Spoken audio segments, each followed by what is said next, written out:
de como se deve evitar o ser desprezado e odiado. Uma vez que me referi às mais importantes das qualidades acima mencionadas, das outras quero falar ligeiramente de um modo geral. O príncipe procure evitar, como foi dito anteriormente, o que o torne odioso ou desprezível e, sempre que assim agir, terá cumprido o seu dever e não encontrará nenhum perigo nos outros defeitos. O que principalmente o torna odioso, como disse antes, é o ser rapace e usurpador dos bens e das mulheres dos seus súditos. Desde que não se tirem aos homens os bens e a honra, vivem estes satisfeitos e só se deverá combater a ambição de poucos, a qual se pode sofrear de muitos modos e com facilidade. Torna-se desprezível o ser considerado volúvel, leviano, efeminado, pusilânime e irresoluto. E essas são coisas que devem ser evitadas pelo príncipe como o nauta evita um rochedo. Deve ele procurar que em suas ações se reconheçam grandeza, coragem, gravidade e fortaleza. E quanto às ações privadas de seus súditos, deve fazer com que a sua sentença seja irrevogável, conduzindo-se de tal forma que a ninguém passe pela mente enganá-lo ou fazê-lo mudar de ideia. O príncipe que conseguir formar tal opinião de si adquire grande reputação, e contra quem é reputado dificilmente se conspira e dificilmente é atacado enquanto for tido como excelente e reverenciado pelos seus. Um príncipe deve ter duas razões de receio, uma de ordem interna, por parte de seus súditos, outra de ordem externa, por parte dos poderosos de fora. Irá se defender destes com boas armas e com bons aliados, e, se tiver armas, terá sempre bons amigos. As coisas internas, por sua vez, estarão sempre estabilizadas, se estabilizadas estiverem as de fora, salvo se aquelas já estiverem perturbadas por uma conspiração. Mesmo quando as de fora se agitassem, se o príncipe tivesse agido e vivido como escrevi, e não desalentasse, resistiria sempre a qualquer ataque, como narrei acima, relativamente ao espartano Nabis. A respeito dos súditos, porém, quando as questões externas estão em calma, deve sempre recear que conspirem secretamente, perigo de que o príncipe se afasta se não se tornou odiado ou desprezado e se tiver feito com que o povo esteja satisfeito com ele. E isso é necessário conseguir pelas formas a que acima se fez longa referência. Ora, um dos remédios mais eficazes que um príncipe possui contra as conspirações é não se tornar odiado pela população, pois quem conspira julga sempre que vai satisfazer os desejos do povo com a morte do príncipe. Se julgar, porém, que com isso ofenderá o povo, não terá coragem de tomar tal partido, porque as dificuldades com que os conspiradores teriam que lutar seriam infinitas. Vê-se pela experiência que muitas têm sido as conspirações, mas que poucas delas tiveram êxito, pois quem conspira não pode estar só, nem pode ter como companheiros, senão aqueles que estiverem desgostosos. E logo que revelas as tuas intenções a um descontente, ofereces a ele motivo de contentamento, pois ele pode esperar qualquer vantagem de traição do segredo, e de forma que, vendo deste lado só ganhos certos, e, de outro, só vendo dúvidas e muitos perigos, somente um amigo, como raros, ou um inimigo implacável do príncipe, se conservará fiel à conspiração. Em suma, direi que, por parte do conspirador, não há senão medo, inveja e a suspeita da punição que o atormenta.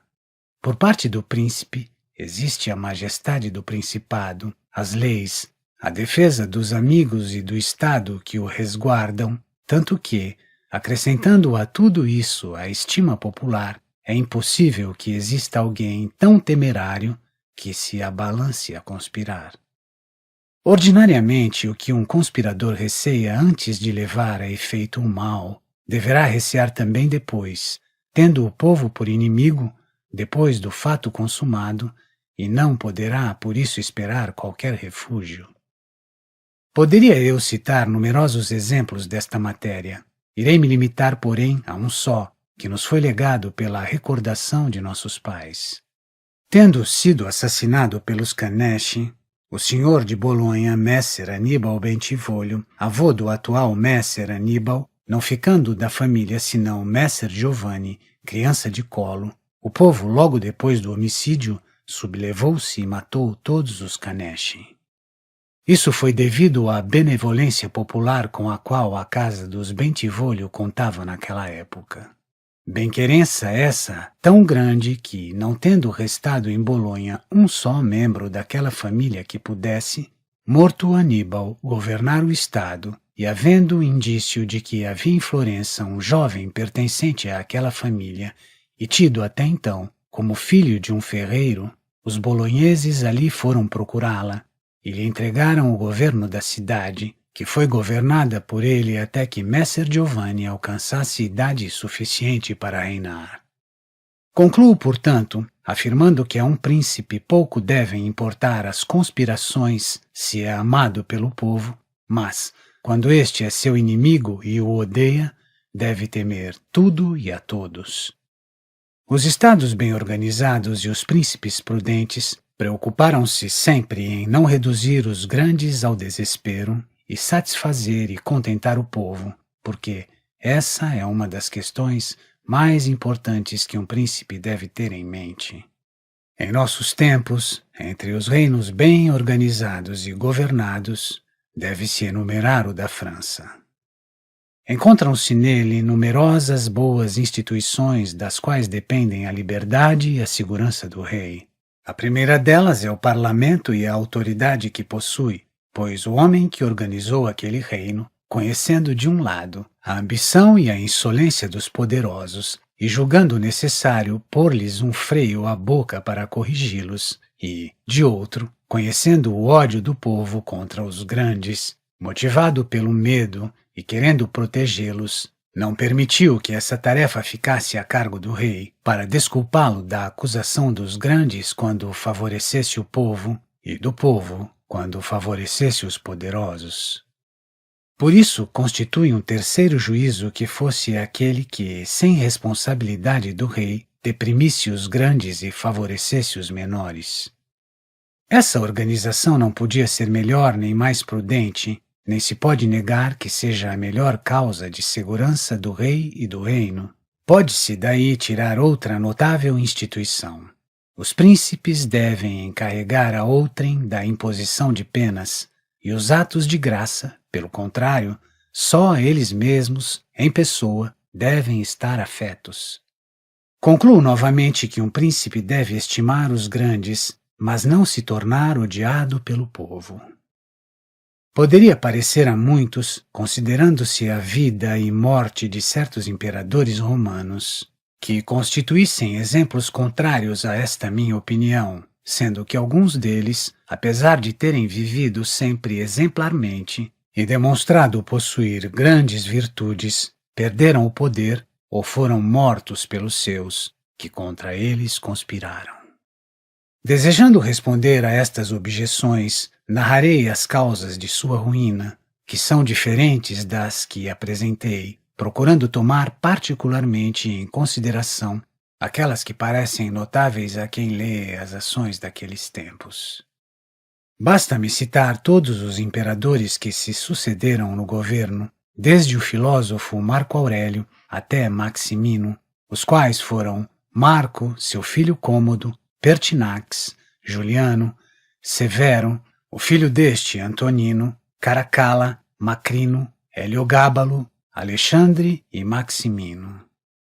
Deve-se primeiramente atentar em que, enquanto nos outros principados é necessário lutar apenas contra a ambição dos grandes e a insolência do povo, os imperadores romanos tinham pela frente uma terceira dificuldade, que era a de ter que suportar a crueldade e a rapacidade dos soldados. Esta dificuldade era tão grande que se tornou a causa da ruína de muitos, pois é difícil satisfazer a um tempo aos soldados e ao povo, pois que este, amante da paz, amava consequentemente os príncipes modestos. E os soldados estimavam o príncipe que possuísse ânimo guerreiro e que fosse insolente, cruel e rapace. Queriam que ele usasse dessas qualidades contra o povo para poder ganhar soldo dobrado e dar largas à sua rapacidade e crueldade. Isso fez com que os imperadores que, por natureza ou por habilidade, não tinham reputação suficiente para refrear os soldados nem o povo, sempre se arruinassem. E a maior parte deles, especialmente os novos que conquistavam o principado, ao conhecer a dificuldade desses dois elementos, procurava satisfazer aos soldados, não dando importância às ofensas ao povo. Era necessário tomar este partido, pois, não sendo possível aos príncipes deixar de ser odiados por alguém, deviam eles esforçar-se, antes de mais nada, por não ser odiados pela maioria. E quando não o podem conseguir, devem procurar com muita habilidade fugir ao ódio das maiorias mais poderosas. Por isso, os imperadores que, por serem novos, precisavam de favores extraordinários, aderiram aos soldados antes de aderirem ao povo, o que se lhes tornava útil ou não, conforme esse príncipe soubesse manter a reputação entre eles. Por estas causas referidas é que Marco, Pertinax e Alexandre, homens de vida modesta, amantes da justiça, inimigos da crueldade, humanos e benignos, todos, com exceção de Marco, tiveram triste fim. Só este viveu e morreu honradíssimo porque chegou ao poder júri hereditário, por direito hereditário. E não lhe era necessário fazer reconhecer o seu poder nem pelo povo, nem pelos soldados. Ademais, sendo portador de muitas virtudes que o tornavam venerando enquanto viveu, sempre manteve a ambos, povo e exército, em ordem, nos seus justos termos, e nunca foi odiado nem desprezado. Pertinax, porém, foi feito imperador contra a vontade dos soldados, os quais, tendo sido habituados a viver licenciosamente, sob o domínio de Cômodo, não puderam suportar a vida honesta que Pertinax tencionava impor-lhes. Por isso, tendo ele despertado o ódio, e tendo-se ao ódio juntado o desprezo pelo fato de ser velho, Pertinax arruinou-se logo nos princípios de sua administração. E é de se notar aqui que o ódio se adquire quer pelas boas, quer pelas más ações. Por isso, um príncipe, querendo manter o Estado, como disse mais acima, é frequentemente obrigado a não ser bom, porque, quando aquela maioria, povo, soldados ou grandes que sejam, de que tu julgas ter necessidade para te manteres no poder, é corrompida, convém que sigas o seu pendor para satisfazê-la e, nesse caso, as boas ações são prejudiciais. Mas falemos de Alexandre, que foi tão bondoso que entre os louvores que se lhe atribuem está o de não ter, durante os 14 anos que manteve o império, mandado executar quem quer que fosse sem prévio julgamento. Apesar disso, sendo considerado efeminado e homem que se deixava dominar pela mãe, e tendo por isso caído no desprezo, o exército conspirou e ele foi assassinado. Falando agora, de outro lado, das qualidades de Cômodo, Severo, Antonino, Caracalla e Maximino, vereis que foram extremamente cruéis e rapaces. Para satisfazer os soldados, não deixaram de cometer nenhuma daquelas injúrias que se pudessem cometer contra o povo, e todos, excetuando-se Severo, tiveram um triste fim. É que Severo foi tão valoroso que, mantendo a amizade dos soldados, embora oprimindo o povo, pôde sempre reinar com felicidade, porque aquelas suas virtudes o tornavam tão admirável no conceito dos soldados e do povo, que este ficava, de certa forma, atônito, e aqueles reverentes e satisfeitos. Conhecendo Severo, a ignávia do imperador Juliano, persuadiu o exército do qual era capitão na Ilíria de que era oportuno ir a Roma para vingar a morte de Pertinax, assassinado pelos pretorianos, e sob esse pretexto, sem aparentar que aspirava ao poder, conduziu o seu exército contra Roma e chegou à Itália antes mesmo da notícia da sua partida. Chegando a Roma, foi ele, pela pressão do medo, eleito imperador pelo Senado e assassinado Juliano. Depois disso, restavam ainda duas dificuldades a Severo para se assenhorear de todo o Estado. Uma, na Ásia, onde Pescenio Negro, chefe dos exércitos asiáticos, se proclamara imperador, e outra no Ocidente, onde Albino também queria subir ao império. E como julgasse perigoso declarar-se inimigo dos dois, deliberou atacar Pescenio Negro e enganar Albino. A este escreveu que, tendo sido eleito imperador pelo Senado, queria dividir com ele aquela honra, mandou-lhe o título de César e, por deliberação do Senado, tornou-o seu colega. Albino julgou que tais coisas fossem verdade, mas Severo, depois de ter vencido e morto Pescenio Negro e pacificado o Oriente, voltou a Roma e se queixou no Senado de que Albino, esquecido dos benefícios dele recebidos, tentara matá-lo traiçoeiramente e, por isso, era obrigado a ir punir a ingratidão. Depois, foi ao seu encontro nas Gálias e lhe tirou o governo e a vida. Quem examinar cuidadosamente as ações deste homem acabará por julgá-lo um ferocíssimo leão e uma astutíssima raposa, e verá que foi temido e reverenciado por todos, e não odiado pelo exército, e não se admirará se ele, homem novo, pôde manter tão grande poder. É que a sua alta reputação o defendeu sempre daquele ódio que o povo lhe poderia ter votado, em virtude das suas rapinagens.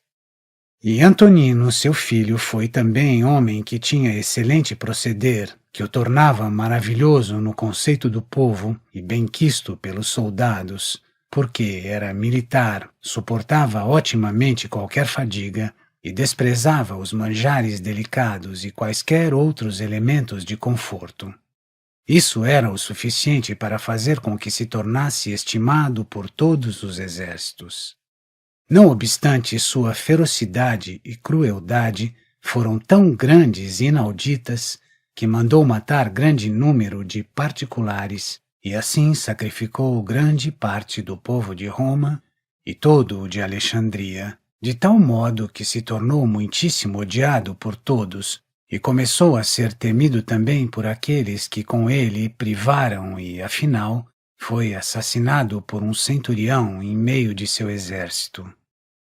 É de notar-se, neste ponto, que tais assassínios, deliberados por homens obstinados, são impossíveis de evitar pelos príncipes, pois que todo aquele que não temer a morte poderá executá-los. Não deve, porém, o príncipe temorizar-se, porque são muito raros. Deve apenas guardar-se de não injuriar gravemente alguma das pessoas de que se serve e que ele tem junto a si, a serviço do seu principado, como fez Antonino. Havia este assassinado indignamente um irmão daquele centurião, e ainda ameaçava este todo dia, mas, apesar disso, conservou-o na sua guarda, o que vinha a ser coisa temerária e capaz de arruiná-lo, como aconteceu. Passemos agora a Cômodo, a quem teria sido fácil manter o poder por tê-lo alcançado júri hereditário, sendo filho de Marco, e lhe bastava apenas seguir as pegadas do pai para contentar o exército e o povo. Mas, como era de índole cruel e bestial, para poder usar da sua rapacidade contra o povo, pôs-se a favorecer os soldados e os tornou licenciosos. Por outra parte, não se preocupando com a dignidade, descendo frequentemente às arenas para combater com os gladiadores e fazendo outras coisas vis, pouco dignas da majestade imperial, tornou-se desprezível no conceito dos soldados. Tendo-se tornado dessa forma, odiado por uns e desprezado por outros, conspirou-se contra ele e foi assassinado. Resta-nos narrar as qualidades de Maximino. Este foi homem extraordinariamente belicoso, e estando os exércitos enfastiados com a passividade de Alexandre, de que falei antes, morto este, elegeram-no para o governo. Maximino, porém, não reinou por muito tempo, porque duas coisas o tornaram odiado e desprezado. Primeiro, ser de baixa extração, pois já fora pastor na Trácia, fato que era conhecido por todos e o rebaixava muito no conceito de toda a gente. Segundo, tendo, quando da sua elevação ao império, adiado a sua ida a Roma para entrar na posse da dignidade imperial, dera de si fama de ser muito cruel, pois, por intermédio dos seus prefeitos, em Roma e em toda parte, perpetrara numerosas perversidades. Assim, movido todo o mundo pelo desprezo de sua baixa ascendência e cheio de ódio pelo temor de sua ferocidade, surgiram as conspirações. Revoltou-se primeiramente a África, depois o Senado e todo o povo romano, e mais tarde toda a Itália esteve contra ele. Juntou-se a esse movimento o seu próprio exército, o qual estava em campanha sitiando Aquileia, e, tendo encontrado dificuldade para isso, enraivecido pela crueldade do príncipe, suprimiu-o, pois o viu cercado de inimigos e já não o temia. Não quero falar de Heliogábalo, nem de Macrino, nem de Juliano, os quais, por terem sido inteiramente menosprezados, extinguiram-se logo. Não quero falar destes, dizia, e sim passar à conclusão deste assunto.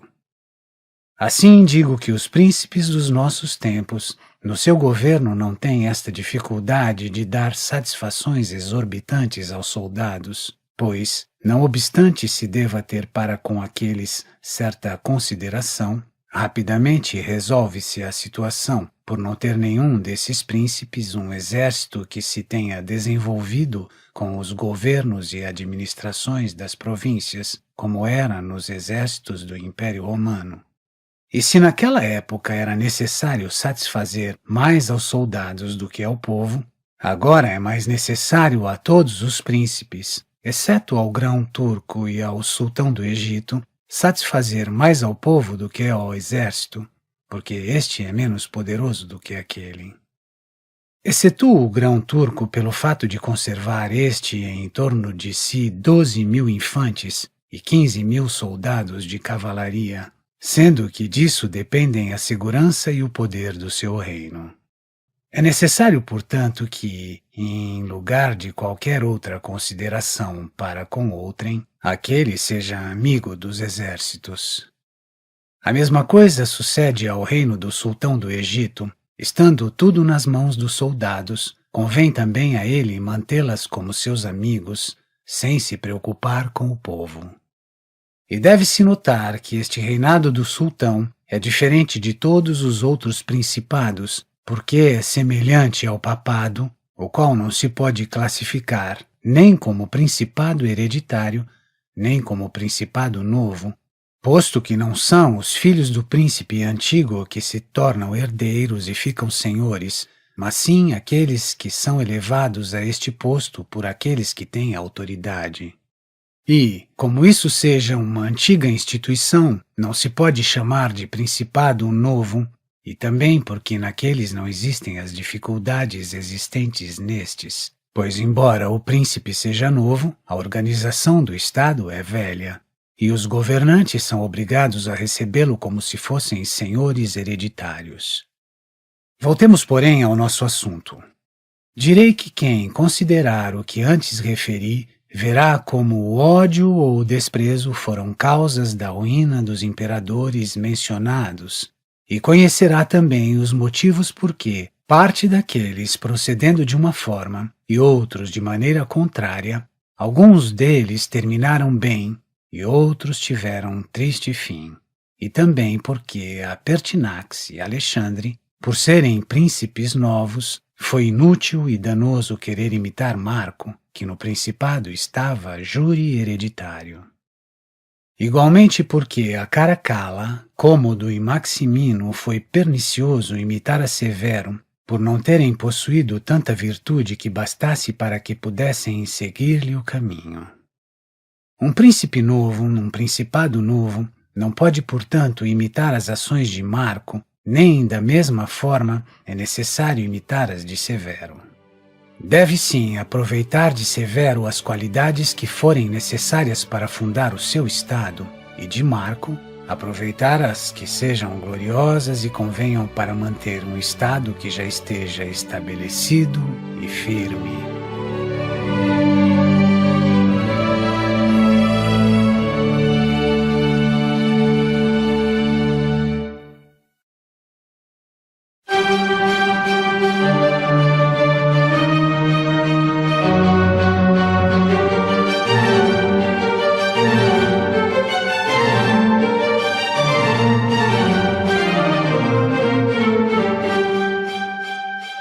Se as fortalezas e muitas outras coisas que dia a dia são feitas pelo príncipe são úteis ou não.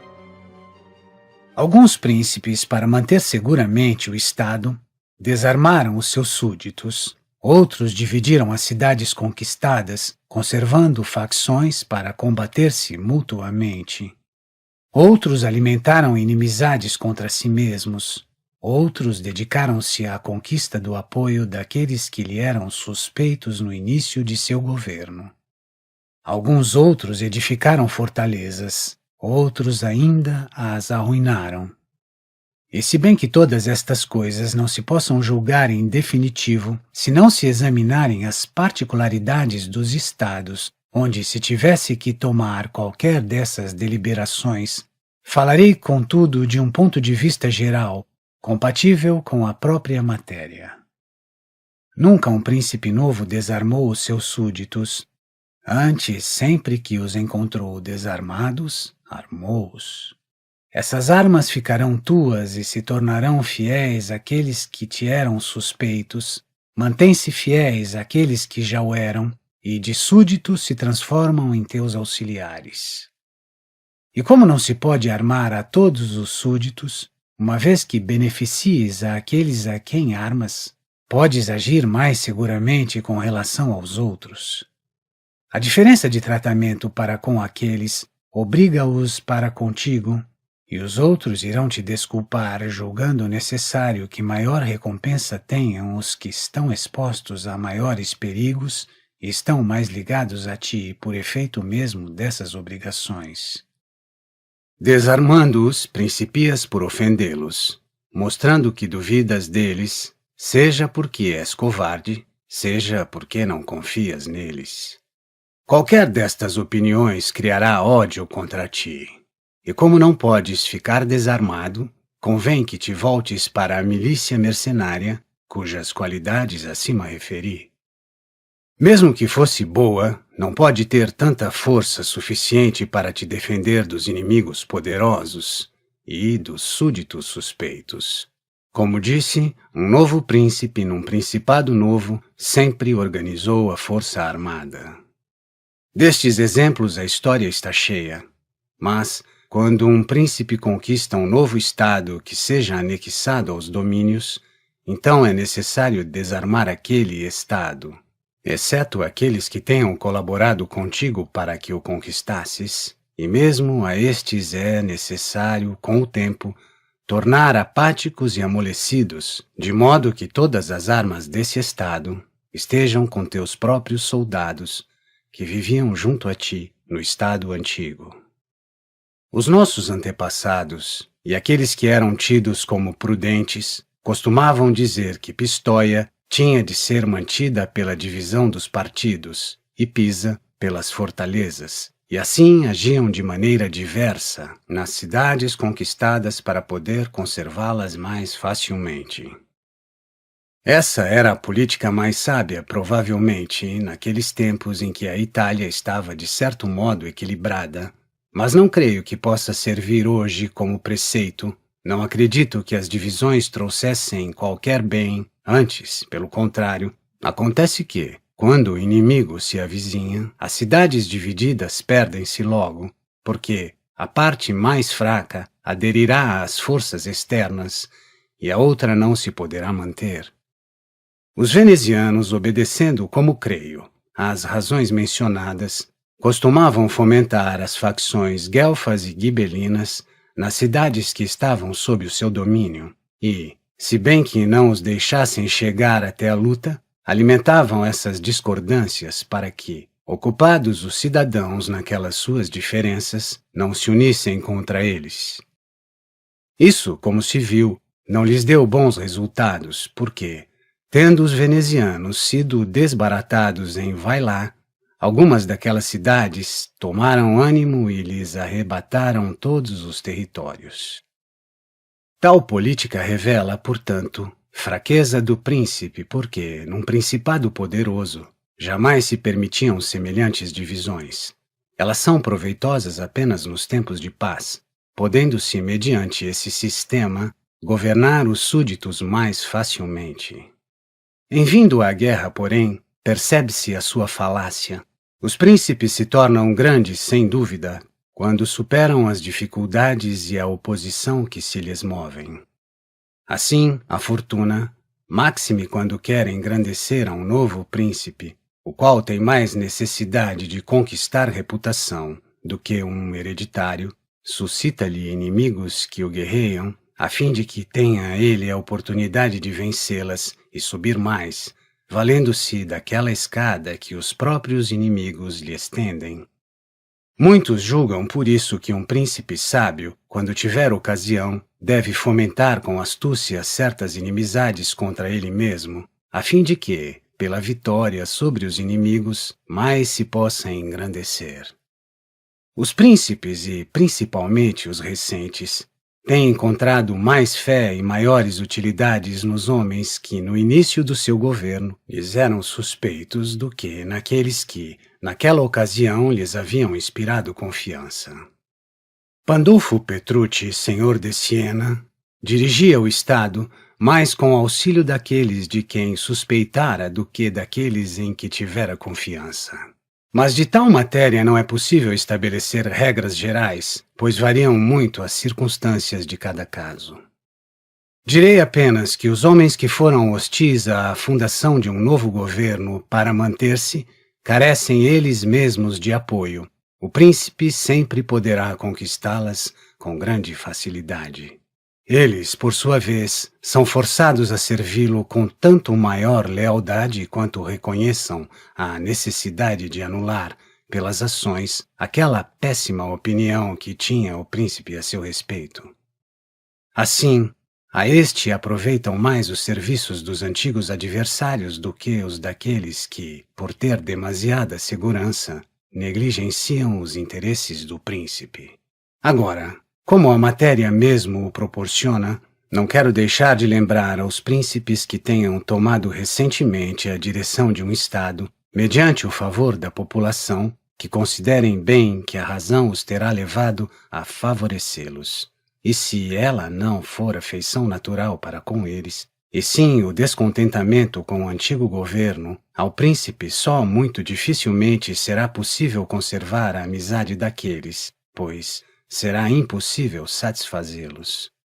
E, considerando bem, com os exemplos que há das coisas antigas e modernas, relativamente à razão deste fato, veremos que ao príncipe é muito mais fácil conquistar a amizade daqueles homens que estavam contentes com o regime antigo, sendo, portanto, seus inimigos, do que a daqueles que, por descontentes, fizeram-se seus amigos e aliados, ajudando-o na conquista do Estado. Tem sido o hábito dos príncipes, para poder manter mais seguramente o seu Estado, edificar fortalezas que sejam o bridão e o freio dos que tivessem a intenção de atacá-lo e possuir um refúgio seguro no caso de sofrer um ataque inesperado. Louvo este modo de agir, porque é usado desde os tempos remotos. Apesar disso, Messer Niccolò Vitelli, em nossos tempos, viu-se na contingência de destruir 2 fortalezas na cidade do castelo para poder manter aquele estado. Guido Ubaldo, duque de Urbino, reconquistando o seu domínio de onde fora expulso por César Borgia, Destruiu, desde os alicerces, todas as fortificações daquela província e julgou que sem elas seria mais difícil perder o estado novamente. Os Bentivoglio, regressando a Bolonha, tiveram o mesmo procedimento. As fortalezas, portanto, são úteis ou não, segundo as circunstâncias, e se te fazem bem por um lado, arruinam-te por outro. Pode-se explicar este fato da seguinte maneira: o príncipe que tiver mais medo do seu povo do que dos estrangeiros deve construir fortificações, mas aquele que tiver mais temor dos estranhos do que do povo não deve preocupar-se com isso. O castelo de Milão, edificado por Francesco Sforza, foi e será maior motivo de perturbações para a casa dos Sforza do que outra coisa naquele estado.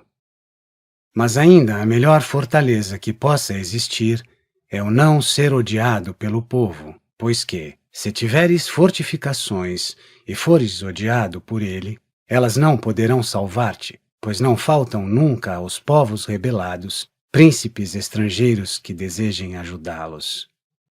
Em nossos tempos, observa-se que as fortalezas não deram proveito a nenhum príncipe, a não ser à condessa de Forli, quando morreu o conde Girolamo, seu esposo, porque, graças às fortalezas, é que pôde escapar à fúria popular e esperar socorros de Milão, conservando assim o seu estado. E a época era tal que os de fora não podiam socorrer o povo. Sem embargo, também à condessa de Forli, as fortalezas pouco adiantaram quando César Borgia lhe assaltou o estado e o povo, inimigo daquela, formou ao lado do conquistador. Portanto, quer nessa ocasião, quer antes, teria sido mais seguro para ela não ser odiada pelo povo do que possuir fortalezas. Considerando-se, pois, todas estas coisas, louvarei os que construírem fortalezas e também os que não as construírem, e lamentarei aqueles que, fiando-se em tais meios de defesa, não se preocuparem com o fato de serem odiados pelo povo.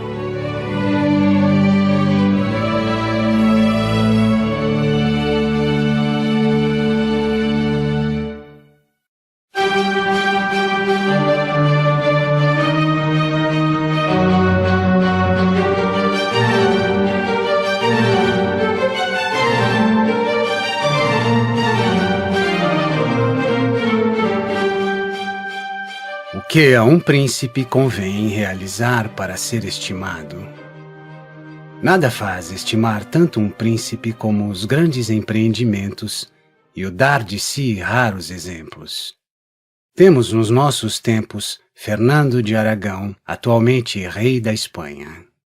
A este príncipe pode-se chamar quase que de novo, porque de um rei fraco se tornou, pela fama e pela glória, o primeiro rei cristão. E, se considerardes as suas ações, vereis que são todas altíssimas, havendo algumas extraordinárias. No começo de seu reinado, assaltou Granada e esse empreendimento constituiu a base de seu estado. Primeiro agiu despreocupadamente e com a certeza de que não seria impedido. Os barões de Castela, com a atenção presa na guerra referida, não cogitavam fazer inovações. Fernando conquistava então, naquele meio, reputação e autoridade sobre eles, que disso não se apercebiam. Com dinheiro da igreja e do povo, pôde manter exércitos e, por uma longa guerra, assentar as bases do seu próprio renome como militar. Além disso, para poder lançar-se em maiores empresas, servindo-se sempre da religião, dedicou-se a uma piedosa crueldade, expulsando e livrando o seu reino dos marranos, exemplo extremo de piedade. Sob essa mesma capa de religião, assaltou a África, levou a efeito a expedição da Itália, mais tarde assaltou a França, e assim sempre fez e urdiu grandes coisas que mantiveram sempre em suspenso e cheios de admiração os ânimos de seus súditos, empolgados pela espera do sucesso final desses feitos. E nasceram estas suas ações de tal modo que, entre uma e outra, nunca deu tempo aos homens de poder agir contra ele. É ainda muito conveniente a um príncipe dar raros exemplos quanto ao seu governo, semelhante àqueles que se narram de Messer Bernabó de Milão. Quando alguém tenha realizado qualquer coisa de extraordinário, de bem ou de mal na vida civil, para premiá-lo ou puni-lo, o príncipe deve agir de modo tal que dê margem a largos comentários. E, sobretudo, deve um príncipe trabalhar no sentido de, em cada ação, conquistar fama de grande homem. É ainda estimado um príncipe quando sabe ser verdadeiro amigo e verdadeiro inimigo, isto é, quando sem qualquer preocupação age abertamente em favor de alguém contra um terceiro. Esse partido será sempre mais útil do que o conservar-se neutro, porque, se dois poderosos vizinhos teus se puserem a brigar, ou são de qualidade que, vencendo um deles, tenhas que temer o vencedor ou não. Em qualquer caso, ser-te-á sempre mais útil descobrir-te e fazer guerra de fato, porque, no primeiro caso, se não te descobrires, serás sempre presa de quem vencer, com grande prazer daquele que foi vencido, e não tens razão nem coisa alguma em tua defesa, nem quem te acolha. Quem vence não quer amigos suspeitos e que não ajudem nas adversidades. Quem perde nunca te aceitará porque não quiseste, de armas na mão, correr a mesma sorte. Foi Antíoco para a Grécia a chamado dos Etólios para expulsar os romanos. Antíoco enviou embaixadores aos aqueus que eram aliados dos romanos para concitá-los a se manterem neutros. Por outro lado, os romanos tratavam de persuadi-los para que tomassem armas contra aquele. Esta matéria veio a discutir-se no concílio dos aqueus, onde o delegado de Antíoco tratava de fazer com que se mantivessem neutros, ao que o delegado dos romanos respondeu: Quod otem ist dicunti non interponendi vos bello, nil magis alienum rebus vestris est, sine gratia, sine dignate premium victoris eritis. Quanto à opinião de que não deveis intervir na guerra, nada é mais nocivo aos nossos próprios interesses, pois, sem compensação e ingloriamente, sereis presa do vencedor. E acontecerá sempre que aquele que não é teu amigo pedir-te-á que sejas neutro, e aquele que é teu amigo pedirá que tomes de armas abertamente. E os príncipes irresolutos, para se afastarem destes perigos, seguem, as mais das vezes, aquela linha neutra e quase sempre são mal-sucedidos. Mas, quando corajosamente tomas partido franco por um dos contendores, se aquele com quem te ligaste vencer, ainda que seja poderoso e que fiques à sua mercê, terá ele obrigações para contigo, e é compelido a ter amizade por ti. E os homens não são nunca tão maus que queiram oprimir a quem devem ser gratos. Ademais, as vitórias não são nunca tão completas que o vencedor não tenha que levar em conta outras considerações, principalmente de justiça. Mas, se aquele a quem ajudas perder, serás socorrido por ele quando puder e, nesse caso, ficarás ligado a uma fortuna que pode ressurgir.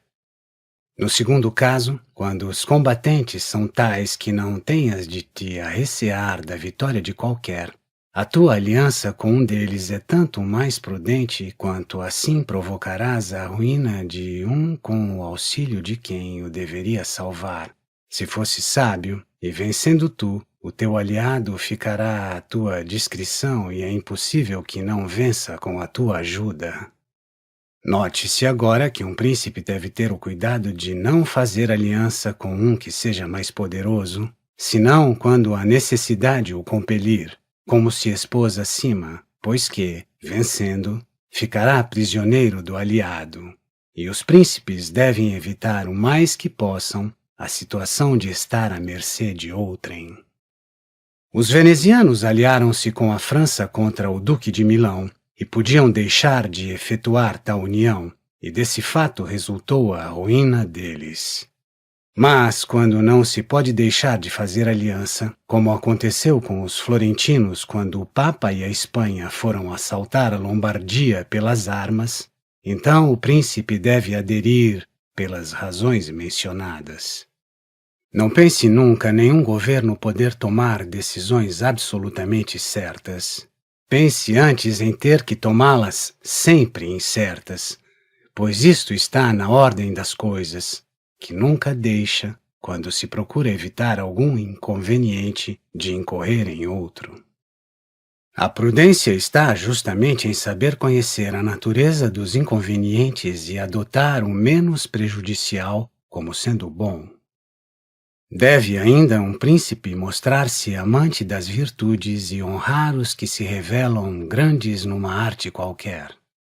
Além disso, deve animar os seus cidadãos e exercer livremente as suas atividades no comércio, na agricultura e em qualquer outro terreno, de modo que o agricultor não deixe de enriquecer as suas propriedades pelo temor de que lhe sejam arrebatadas, e o comerciante não deixe de desenvolver o seu negócio por medo de impostos. Pelo contrário, deve constituir prêmios para os que quiserem realizar tais coisas e para todos os que, por qualquer maneira, pensarem em ampliar a sua cidade ou o seu estado. Além disso, deve nas épocas propícias do ano proporcionar ao povo festas e espetáculos. E como todas as cidades estão divididas em artes ou corporações de ofício, deve ocupar-se muito destas, indo ao seu encontro algumas vezes, dar provas de afabilidade e munificência, mantendo sempre integral, contudo, a majestade da sua dignidade, a qual não deve faltar em nada.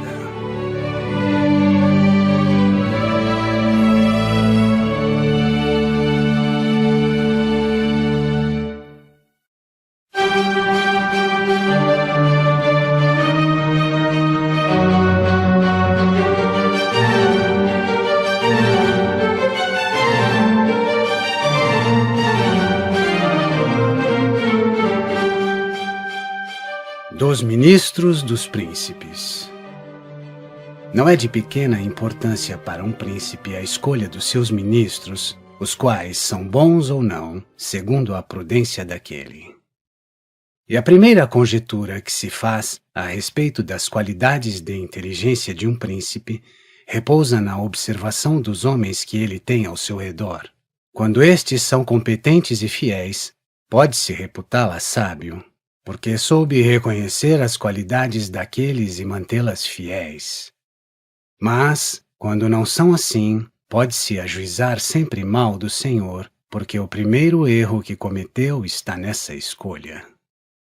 Não houve ninguém que, conhecendo o messer Antônio da Venafro como ministro de Pandolfo Petrucci, senhor de Siena, não julgasse a este um homem de muito valor, pelo fato de ter escolhido Venafro para seu ministro. E como há 3 espécies de cabeças, uma que entende as coisas por si mesma, outra que sabe discernir o que os outros entendem, e, finalmente, uma que não entende nem por si, nem sabe ajuizar do trabalho dos outros, a primeira é excelente, a segunda muito boa e a terceira inútil. Estavam todos de acordo necessariamente que, se Pandolfo não estava no primeiro caso, estava pelo menos no segundo. Uma vez que se tem capacidade para conhecer o bem e o mal que outrem diga ou pratique, ainda que não tenha iniciativa própria, reconhecem-se as boas e más qualidades do ministro, exaltando as primeiras e corrigindo as segundas. O ministro, assim, não pode ter esperança de enganar o príncipe e se conserva bom. Mas, para que um príncipe possa conhecer bem o ministro, há este modo que não falha nunca. Quando vires que o ministro pensa mais em si próprio do que em ti, e que em todas as suas ações procura tirar proveito pessoal, podes ter a certeza de que ele não é bom, e nunca poderás fiar-te nele. Aquele que tem em mãos os negócios de Estado não deve pensar nunca em si próprio, mas sempre no príncipe, e nunca lembrar-lhe coisas que estejam fora da esfera do Estado. Por outra parte, o príncipe, para assegurar-se do ministro, deve pensar nele, honrando-o, fazendo-o rico, obrigando-o para consigo, fazendo-o participar de honrarias e cargos, de modo que as muitas honrarias não lhe façam desejar outras, as muitas riquezas não lhe façam desejar maiores, e os muitos cargos não lhe façam temer mutações. Quando, pois, os ministros e os príncipes com relação a estes são assim, podem confiar uns nos outros. De outra forma, o fim será sempre mau para uns ou outros.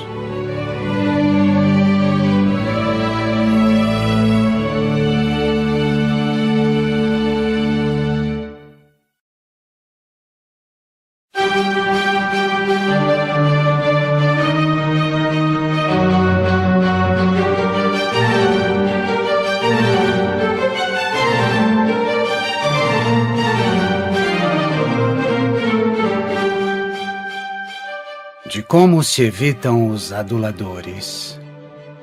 Não quero deixar de tratar de um capítulo importante sobre um erro do qual os príncipes só com dificuldade se defendem, se não são muito prudentes ou não fazem boa escolha.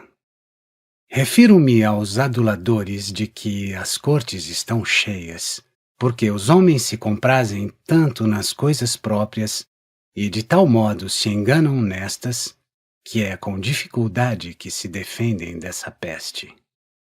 Querendo-se evitá-la, há o perigo de se ser desconsiderado, pois não há outro modo de guardar-se da adulação, senão fazer com que os homens entendam não fazer-te ofensa por dizer a verdade. Mas quando todos podem dizer-te a verdade, irão te faltar ao respeito. Um príncipe prudente deve, portanto, conduzir-se de uma terceira maneira, escolhendo no seu estado homens sábios, e só a estes deve dar o direito de falar-lhe a verdade a respeito, porém, apenas das coisas que ele lhes perguntar. Deve consultá-los a respeito de tudo e ouvir-lhes a opinião e deliberar depois como bem entender e, com conselhos daqueles, conduzir-se de tal modo que eles percebam que com quanto mais liberdade falarem, mais facilmente as suas opiniões serão seguidas. Procedendo do outro modo, o príncipe ou é precipitado pelos aduladores ou varia muitas vezes de parecer. Daí se origina a falta de confiança. Quero a este propósito aduzir um exemplo moderno. O bispo Lucas, homem de Maximiliano, o atual imperador, falando de sua majestade, disse que este não se aconselhava com pessoa alguma, mas também nunca se fiava unicamente no seu próprio juízo. Isso se explica pelo fato de ele não seguir nunca o conselho acima, pois o imperador, sendo homem discreto, não comunica os seus desígnios a ninguém e a ninguém pede parecer. Mas, na ocasião de pôr em prática as suas decisões, os desígnios começam a ser conhecidos e manifestos e, pois a ser contraditos pelos que lhe estão em torno, e compreende-se então facilmente que o imperador se afasta do que tenha resolvido. Daí resulta que as coisas que faz num dia destrói no outro e que não se saiba nunca o que ele quer e ninguém pode prever as suas deliberações. Um príncipe deve, portanto, aconselhar-se sempre, mas quando ele entender e não quando os outros quiserem. Antes deve tirar a vontade a todos de aconselhar alguma coisa sem que ele solicite. Todavia, deve perguntar muito e ouvir pacientemente a verdade acerca das coisas perguntadas. Até achando que alguém, por qualquer temor, não lhe diga a verdade, não deve o príncipe deixar de mostrar o seu desprazer. Muitos entendem que os príncipes que granjearam fama de prudentes devem no não à sua natureza, mas aos bons conselhos dos que lhe estão ao redor. É um erro manifesto, porque é regra geral que não falha nunca. Um príncipe que não seja prudente por si mesmo não pode ser bem aconselhado, se por acaso não acatar o juízo de um só, muito sábio, que entenda de tudo. Este caso podia acontecer, mas duraria pouco, porque aquele que governasse de fato, em breve tempo lhe tomaria o estado. Mas, aconselhando-se com mais de um príncipe que não seja sábio, não terá nunca unidade de conselhos, nem saberá por si mesmo harmonizá-los. Cada um dos conselheiros pensará como quiser e ele não saberá corrigi-los nem ajuizar a respeito. E não pode ser de outra maneira, pois os homens irão te sair sempre maus, se por necessidade não se fizerem bons. O que se conclui daí é que os bons conselhos, de onde quer que provenham, nascem da prudência do príncipe, e não a prudência do príncipe dos bons conselhos.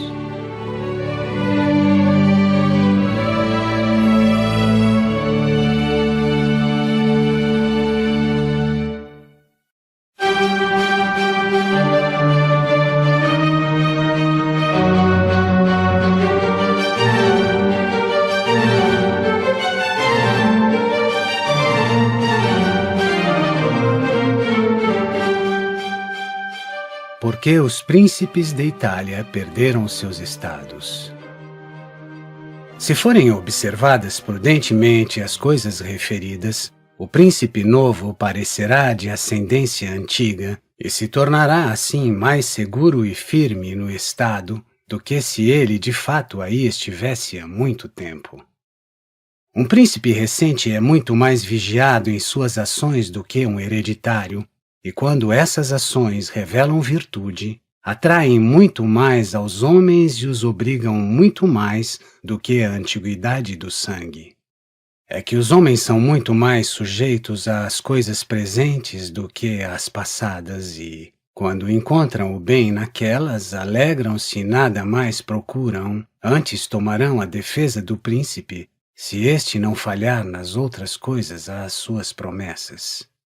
E ele, dessa forma, terá a dupla glória de ter fundado um principado novo e de o ter ornado e fortalecido com boas leis, boas armas e bons exemplos, assim como um antigo príncipe terá a dupla vergonha se, tendo nascido príncipe, perder o estado pela sua pouca prudência. E se considerarmos aqueles senhores que em nossos tempos na Itália perderam seus estados, como o rei de Nápoles, o duque de Milão e outros, encontraremos neles, primeiro, um defeito comum quanto às armas, pelas razões já mencionadas. Depois, se verá que alguns deles ou foram hostilizados pelo povo, ou, no caso contrário, não souberam neutralizar os grandes, porque sem estes defeitos não se perdem estados tão fortes que possam pôr um exército em campo. Filipe da Macedônia, não o pai de Alexandre, mas o que foi vencido por Tito V, não tinha domínios muito extensos em comparação à grandeza dos romanos e da Grécia que o assaltaram. Apesar disso, por ser um bom militar e homem que sabia não se tornar malquisto do povo, e assegurar-se dos poderosos, fez a guerra muitos anos contra aqueles, e se, afinal, perdeu algumas cidades, ficou-lhe, contudo, o reino.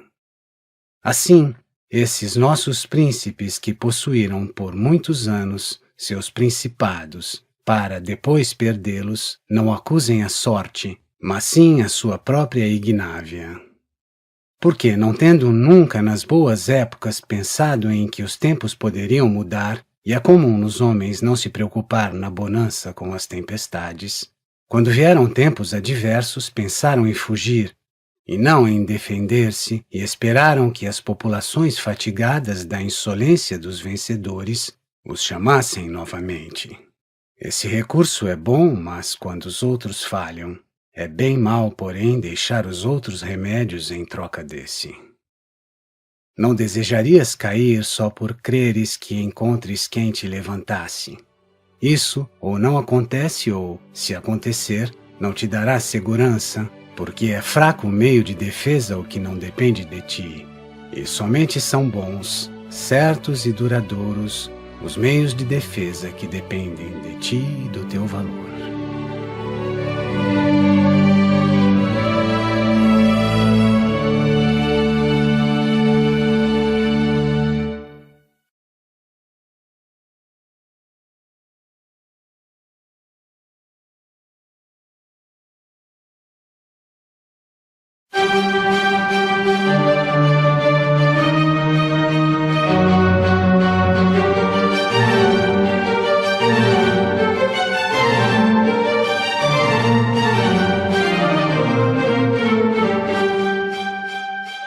De quanto pode a fortuna nas coisas humanas e de que modo se deve resistir-lhe? Não me é desconhecido que muitos têm tido a opinião de que as coisas do mundo são governadas pela fortuna e por Deus, de sorte que a prudência dos homens não pode corrigi-las, e mesmo não lhes traz remédio algum. Por isso seria possível julgar que não deve alguém incomodar-se muito com elas, mas deixar-se governar pela sorte. Esta opinião é grandemente aceita nos nossos tempos pela grande variação das coisas, o que se vê todo dia, fora de toda conjectura humana. Às vezes, pensando nisso, me tenho inclinado a aceitá-la.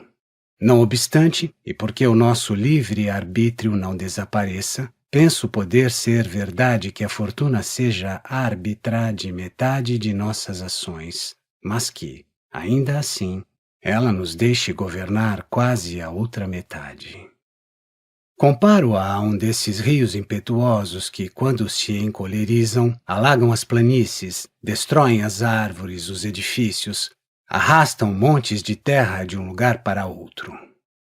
Tudo foge diante dele, tudo cede ao seu ímpeto sem poder obstar-lhe e, se bem que as coisas se passem assim, não é menos verdade que os homens, quando volta a calma, podem fazer reparos e barragens, de modo que, em outra cheia, aqueles rios correrão por um canal e o seu ímpeto não será tão livre nem tão danoso. Do mesmo modo acontece com a fortuna. O seu poder é manifesto onde não existe resistência organizada, dirigindo ela a sua violência só para onde não se fizeram diques e reparos para contê-la. E se considerardes a Itália, que é a sede e a origem destas revoluções, vereis que é ela como uma região sem diques e sem nenhuma barreira, e que, se fosse convenientemente protegida como a Alemanha, a Espanha e a França, ou as cheias não causariam as variações que há ou mesmo não se teriam verificado. E com isso creio ter dito bastante acerca dos obstáculos que se podem opor à sorte em geral. Mas, restringindo-me aos casos particulares, digo que se vê hoje o sucesso de um príncipe e amanhã a sua ruína, sem ter havido mudança na sua natureza nem em alguma das suas qualidades. Creio que a razão disso, conforme o que se disse anteriormente, é que, quando um príncipe se apoia totalmente na fortuna, arruína-se segundo as variações daquela. Também julgo feliz aquele que combina o seu modo de proceder com as particularidades dos tempos, e infeliz o que faz discordar dos tempos a sua maneira de proceder. Em relação aos caminhos que os levam à finalidade que procuram, isto é, glória e riquezas, costumam os homens proceder de modos diversos. Um com circunspecção, outro com impetuosidade, um pela violência, outro pela astúcia, um com paciência, outro com a qualidade contrária, e cada um, por estes diversos modos, pode alcançar aqueles objetivos. Vê-se que, de dois indivíduos cautelosos, um chega ao seu desígnio e outro não, e do mesmo modo, dois igualmente felizes, com dois modos diversos de agir, são um circunspecto e outro impetuoso, o que resulta apenas da natureza particular da época e com a qual se conforma ou não o seu procedimento. Assim como disse, dois agindo diferentemente alcançam o mesmo efeito, e dois agindo igualmente, um vai direto ao fim e o outro não. Disso dependem também as diferenças da prosperidade, pois se um se conduz com cautela e paciência e os tempos e as coisas lhe são favoráveis, o seu governo prospera e disso lhe advém felicidade. Mas se os tempos e as coisas mudam, ele se arruína, porque não alterou o modo de proceder. Não se encontra homem tão prudente que saiba acomodar-se a isso, que por não se poder desviar daquilo a que a natureza o impele, quer porque, tendo alguém prosperado num caminho, não pode resignar-se a abandoná-lo. Ora, o homem circunspecto, quando chega a ocasião de ser impetuoso, não o sabe ser, e por isso se arruína, porque se mudasse de natureza conforme o tempo e as coisas, não mudaria de sorte. O Papa Júlio II procedeu em todas as coisas impetuosamente e encontrou tanto o tempo como as coisas conforme aquele seu modo de proceder, de forma que sempre alcançou o êxito. Considerai a primeira expedição que realizou em Bolonha, quando ainda vivia Messer Giovanni Bentivoglio. Os venezianos estavam contra o Papa, o rei da Espanha também. Enquanto ainda discutia com a França a respeito da expedição, começou a executá-la pessoalmente com violência e impetuosidade. Essa atitude fez com que se mantivessem inativos a Espanha e os venezianos, estes por medo e aquela pelo desejo de recuperar todo o reino de Nápoles. De outro lado, fez-se seguir pelo rei da França, porque, tendo visto que ele começara a mover-se, e desejando conservar a sua amizade para humilhar os venezianos, julgou não poder negar-lhe a sua gente sem com isso cometer uma injúria manifesta. Júlio realizou, portanto, com sua atitude impetuosa, o que nenhum outro pontífice, com toda a humana prudência, poderia realizar, pois se, para partir de Roma, esperasse ter todos os planos assentados e tudo organizado, como qualquer outro pontífice teria feito, jamais teria conseguido o que conseguiu, porque o rei da França teria arranjado 1000 desculpas e os outros lhe teriam infundido 1000 receios. Não quero falar das suas outras ações, todas iguais e todas felizes. A brevidade do seu reinado não lhe fez experimentar reveses. Se chegasse o tempo de proceder com circunspecção, veríamos a sua ruína, pois que ele nunca se desviaria do rumo para o qual o impelia sua natureza. Concluo, portanto, por dizer que, modificando-se a sorte e mantendo os homens obstinadamente, o seu modo de agir são felizes enquanto esse modo de agir e as particularidades dos tempos concordarem. Não concordando, são infelizes. Estou convencido de que é melhor ser impetuoso do que circunspecto, porque a sorte é mulher e, para dominá-la, é preciso bater-lhe e contrariá-la. E é geralmente reconhecido que ela se deixa dominar mais por estes do que por aqueles que procedem friamente. A sorte, como mulher, é sempre amiga dos jovens, porque são menos circunspectos, mais ferozes e com maior audácia a dominam.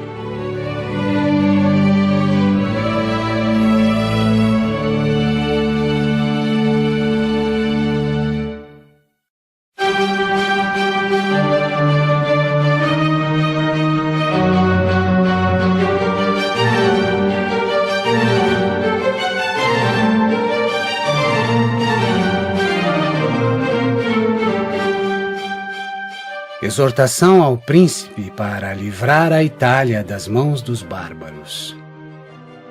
Consideradas, pois, todas as coisas antes referidas, e pensando comigo mesmo se, na Itália, os tempos presentes poderiam prometer honras a um príncipe novo, e se havia matéria que desse, a um que fosse prudente e valoroso, oportunidade de introduzir uma nova ordem, que lhe trouxesse fama e prosperidade para o povo, pareceu-me que há tantas coisas favoráveis a um príncipe novo que não sei de época mais propícia para a realização daqueles propósitos.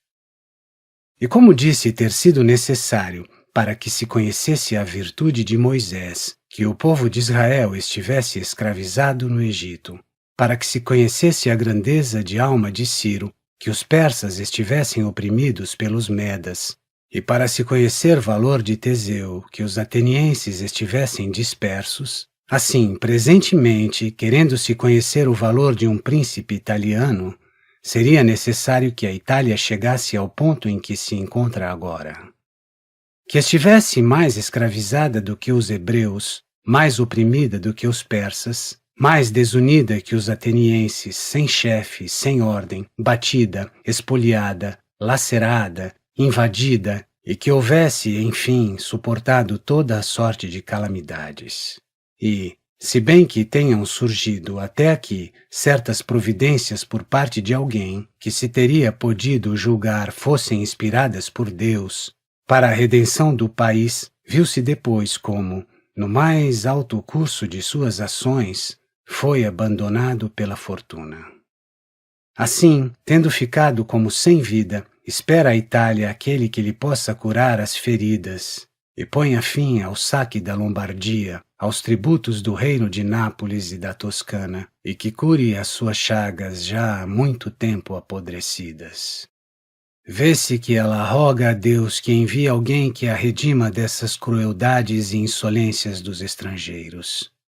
Vê-se ainda que se acha pronta e disposta a seguir uma bandeira, uma vez que haja quem a levante.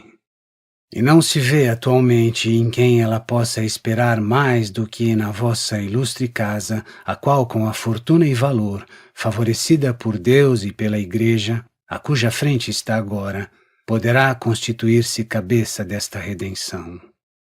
Isso não será muito difícil se vos voltardes ao exame das ações e vida daqueles de quem acima se fez menção.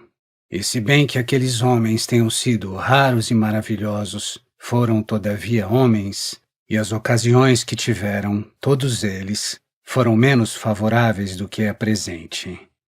Porque os seus empreendimentos não foram mais úteis do que estes, nem mais fáceis, nem Deus foi mais amigo deles do que vosso. É muito justa esta minha asserção. Justum enim est bellum quibus necessarium et via arma ubi nulla nisi armis espis est. Justa, na verdade, é a guerra quando necessária, e piedosas as armas quando só nas armas reside a esperança. Aqui tudo está disposto favoravelmente, e onde isto se nota, não pode existir grande dificuldade para quem se dispuser a agir como aqueles a que propus como exemplo. Além disso, vêem-se aqui extraordinárias ações de Deus, como ainda não se teve exemplo. O mar se abriu, uma nuvem revelou o caminho, da pedra brotou água, aqui choveu maná, tudo concorreu para a vossa grandeza. O que resta a fazer é tarefa que a vós compete. Deus não quer fazer tudo, para não nos tolher o livre arbítrio e parte da glória que nos cabe. E não é motivo para maravilhar-se se algum dos já mencionados italianos não pôde fazer aquilo que se pode esperar da vossa ilustre casa, e se, em tantas revoluções da Itália, em tantos trabalhos de guerra, parecer sempre que a virtude militar se tenha extinguido no país. A razão disso está em que as antigas instituições políticas não eram boas e não houve ninguém que tivesse sabido arranjar outras. E nunca coisa nenhuma deu tanta honra a um governante novo como as novas leis e regulamentos que elaborasse. Quando estas são bem fundadas e encerram grandeza, fazem com que ele seja reverenciado e admirado. E na Itália não faltam motivos para a realização desse trabalho. Aqui existe bastante valor no povo, embora faltem chefes. Observai nos duelos e nos torneios quanto os italianos são superiores em força, destreza e inteligência. Mas, tratando-se de exércitos, essas qualidades não chegam a revelar-se, e tudo provém da fraqueza dos chefes, pois aqueles que sabem não são obedecidos, e todos pensam saber muito, não tendo aparecido até agora nenhum cujo valor ou fortuna seja de tanto realce que obrigue os outros a abrir-lhe caminho. É por isso que em tanto tempo, em tantas guerras que se fizeram nestes últimos 20 anos, todo o exército exclusivamente italiano sempre se saiu mal. É o que atestam Taro, depois Alexandria, Capua, Gênova, Vailà, Bolonha, mestre. Querendo, pois, a vossa ilustre casa seguir o exemplo daqueles grandes homens e redimir suas províncias, é necessário, antes de mais nada, como verdadeira base de qualquer empreendimento, prover-se de tropas próprias, porque não existem outras mais fiéis nem melhores. E embora cada soldado possa ser bom, todos juntos irão se tornar melhores ainda, quando se virem comandados pelo seu príncipe e por ele honrados e bem tratados.